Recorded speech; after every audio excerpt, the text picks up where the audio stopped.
Hello, this is Maxim Sarazin, and I would like to present an analysis of optimal tax rate and incentive tax rate policies to promote state GDP growth. In this paper, I analyzed the literature and data associated with state tax rates as well as tax incentive rates and their effect on state GDP growth.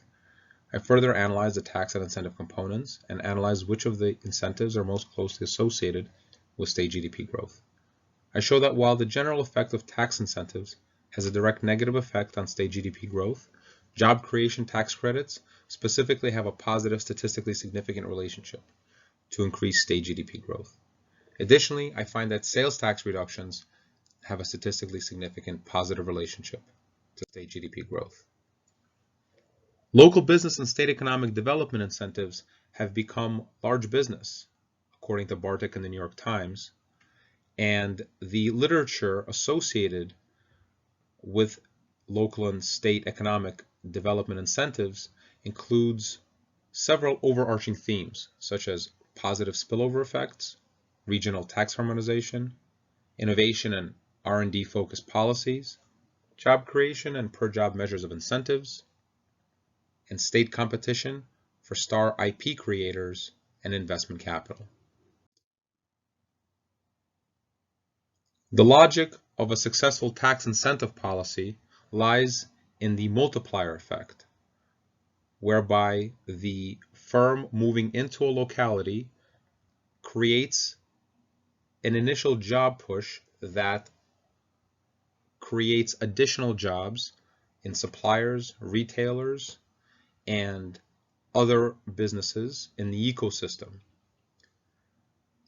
This multiplier effect is maximized in high-tech industries as well as in economically disadvantaged communities.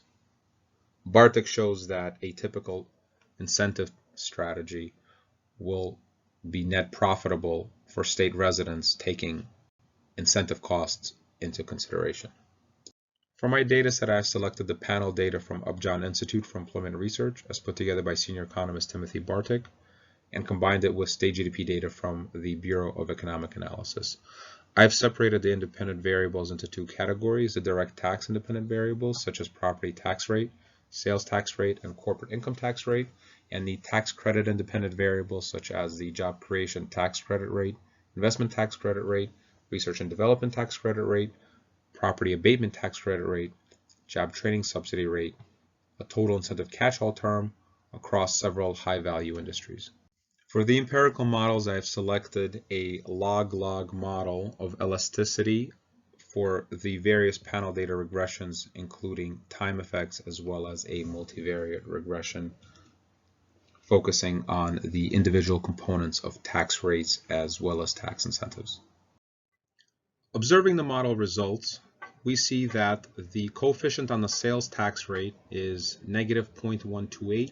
That is statistically significant at the 1% level. This implies that an increase in the sales tax rate would decrease state GDP growth by 0.128%. Similarly, an increase in the corporate income tax rate would decrease state GDP growth by 0.258%. But as we see, the job creation tax credit rate would improve the state GDP growth rate if increased.